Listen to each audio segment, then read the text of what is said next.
Dr. Silver Mugisha, the Managing Director of National Water and Sewerage Corporation.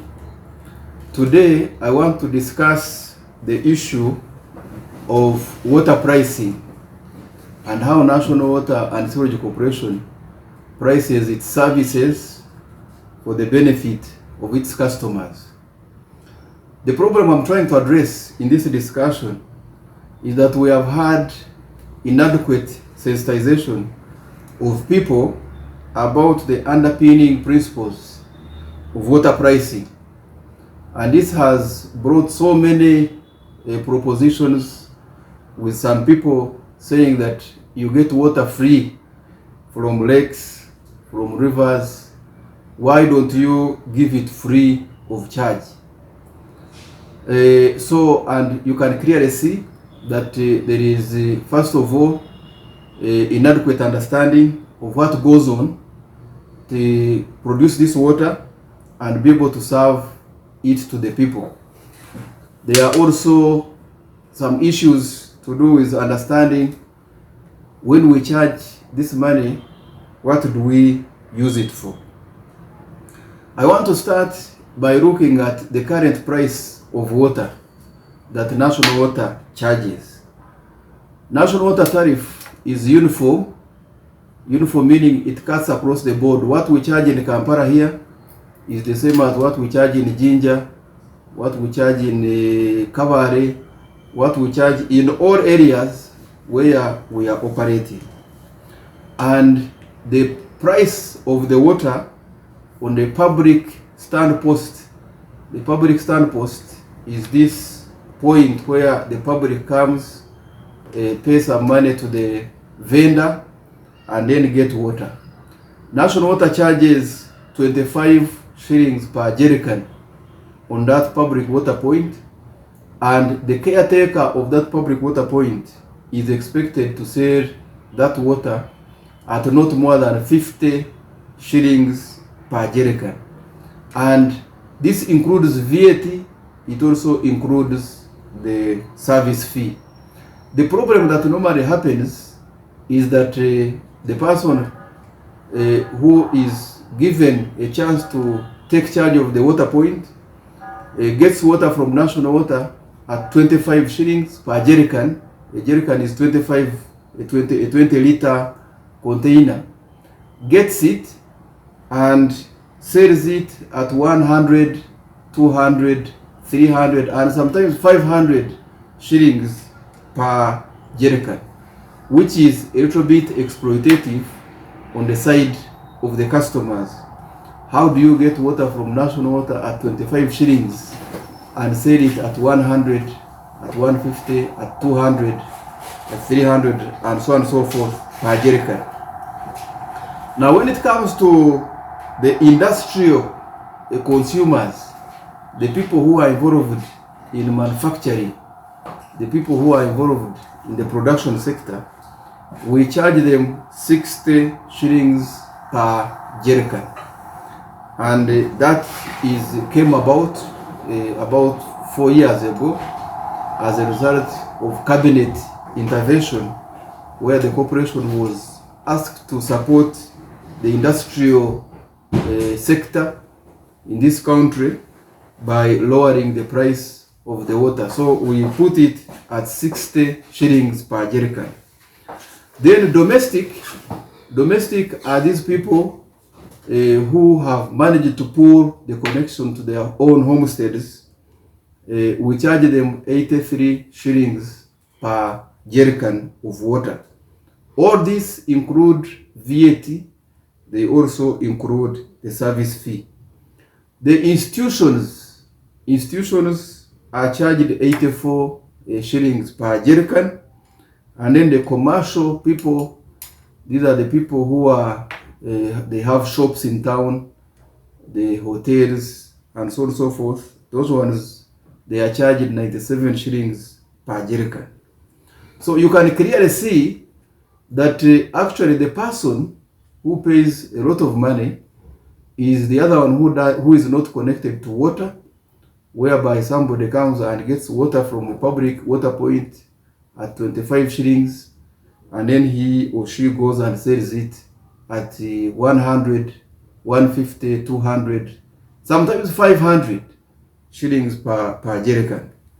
All the other categories of people, they really pay less than 100 shillings per jerrycan. Now, I did an analysis of the consumer categories of national water, trying to look at the market of national water, and I found out that actually the domestic category constitutes about 81% of the customers of national water. And when I talk about domestic category, these are people who have managed to pull the connection to their homesteads, meaning these are people who are able, the people who one can consider to be rich people. These are about 81%. Now, when you look at the commercial category, people with shops, people of hotels, these constitute about 11% of our consumers. Now, the public stand post category, these are the people who are poor or low income. These are about 3% of our consumers. This segmentation of our customers is extremely important for the points which I'm going to discuss hereafter. Now, there have been some voices of our people, including some leaders, who have been advocating for free water, especially when we get problems of COVID. People advocate for free water. First of all, one of the most important statistics that I need to mention here is that our production cost is 70 shillings per jerrycan, which means the public stand post category that pays 25 shillings per jerrycan as their tariff, the industrial tariff category that pays 60 shillings per jerrycan, all of them are paying a price that is below the production cost of 70 shillings per jerrycan. These are now being subsidized. These two categories are being subsidized by domestic, institution, and commercial category. But still, those three categories, they all pay less than 100 shillings per jerrycan. Therefore, advocating for free water, what would it mean? Because there is already, we need inputs. We need electricity, where currently as national water we pay almost 10 billion per month. We need money to pay for chemicals which we use to treat the water. Currently that is about 3 billion per month. We also need money to pay salaries of staff. We currently have about 4,200 staff, and the bill, the employee rated cost is about 10 billion per month. We need money to pay for pipes and repair materials. Currently that goes to beyond 10 billion shillings per month. So you can clearly see that we need money to be able to sustain national water, to continue running as a going business a concern. Now, advocating for free water would mean somebody else must pay national water in compensation to make sure that it continues running, to make sure that it can pay for power, it can pay for chemicals, it can pay staff, it can pay for materials, these repair materials, to pay for pipes, to pay for all the other input costs. Now, who would then pay for this? And remember, getting free water would mean you are actually getting free water for the rich, the majority rich, because most of the people who are currently connected to national water services, they belong to the rich people category. That's domestic who are currently paying 83 shillings per jerrycan.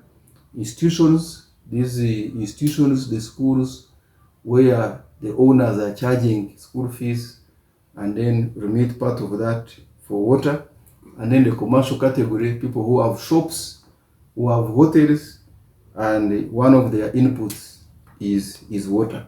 And therefore, the simple way of looking at it is you advocate for free water.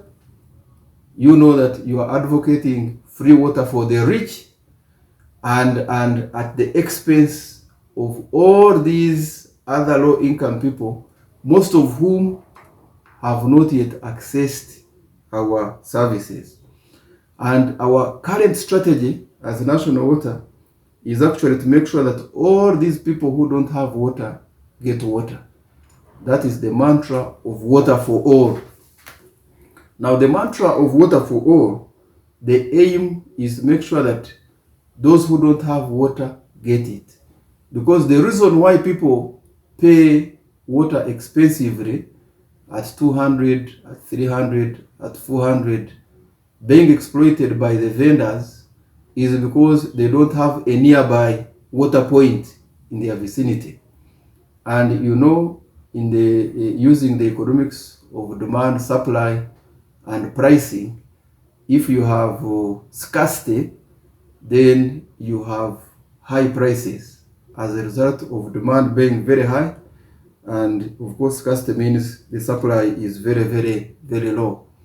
So our strategy now is to make sure that we reach as many Ugandans as possible with water, safe water services, so that these people who are currently exploiting them by getting water at 25 shillings from National Water and selling it expensively to them, we can be able to manage that situation. And therefore, it is not correct, it is not patriotic to advocate for free water services when we know that actually the majority of the low-income people of Uganda are not yet connected to piped water services. There has also been some propositions that the people who are connected on who have gravity flow systems should pay a lower price. The fact of the matter is that the areas where we are serving through gravity flow systems, like in Manafa, like Ibanda, like Kasese, like Mpondwe, and so on and so forth, those areas, their systems are not able to even break even. It means those systems are incurring a higher cost compared to the revenues which we are getting from there at the price level I have just mentioned. So therefore, saying that their tariff should be reduced from the level at which it is, it would mean that first of all, you reduce their capacity to break even further. And what would that mean? If they are to continue with the services in those areas, money must come from somewhere else to subsidize them. So in this situation, whereby even those so-called gravity flow system areas, they are not able to meet their costs, I think it is advisable, where the corporation have said it is advisable that they continue to pay a uniform tariff, like what is happening elsewhere, as we continue to subsidize their systems and help them to build capacity to be able to break even as those systems. And I think this is happening everywhere, even in electricity. If that approach was to work, it means it would also work for power. It means those people who are staying near the dams would be claiming to want to pay less than those people who are staying very far, where you need the transmission pipes, rather pipelines, the transmission lines to be able to reach them. So in this case, I think the idea of a uniform tariff is a good one, so that areas which have already accumulated economies of scale, where the prices which are breaking even can continue to subsidize those areas, even when they are a gravity system. The last point I want to discuss is the point of modernization. Most people come to us as National Water. They want to introduce modern systems. They want to bring prepaid meters. They want to bring smart meters. They want to introduce computerized systems in the network. Our answers to them has been that currently our eyes are on serving Ugandans who have not yet got our services. Now, if you ask us to divert resources to modernization, it means we are diverting resources from our core strategy of reaching those who have not yet got our services. That's why we are evolving policies. For example, the policy on prepaid meters, we are evolving it now, but it is going to be on whoever wants a prepaid meter pays for it and we install it. In that way, we are going to ensure that the investment funds which we are trying to mobilize to reach those who haven't got services are not diverted. We can still modernize, but in a systematic way, in a structured way, in such a way that those who want modernization can meet the cost of doing it. So I thought I would talk about water pricing. There is a lot we can discuss if we went deeper into it, but I think in a nutshell, I would like to ask our customers, our stakeholders, to understand that water pricing is a very complex exercise.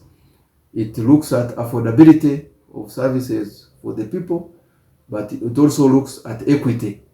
The price of water must be at a level whereby even those who have not got services continue to get them. In national water specifically, we also look at efficiency. How do we improve efficiency so that we can also leverage enough funds from efficiency gains to be able to help us to invest in infrastructure to reach those people who haven't got our services, and also to be able to ensure that the assets we have are promptly maintained, are promptly rejuvenated, to ensure that we build resilience within our infrastructure, to make sure that our people continue to be served and fettered. So I want to end here, and I wish everybody who is listening will be able to understand these dynamics of water pricing and support the national water to continue serving them.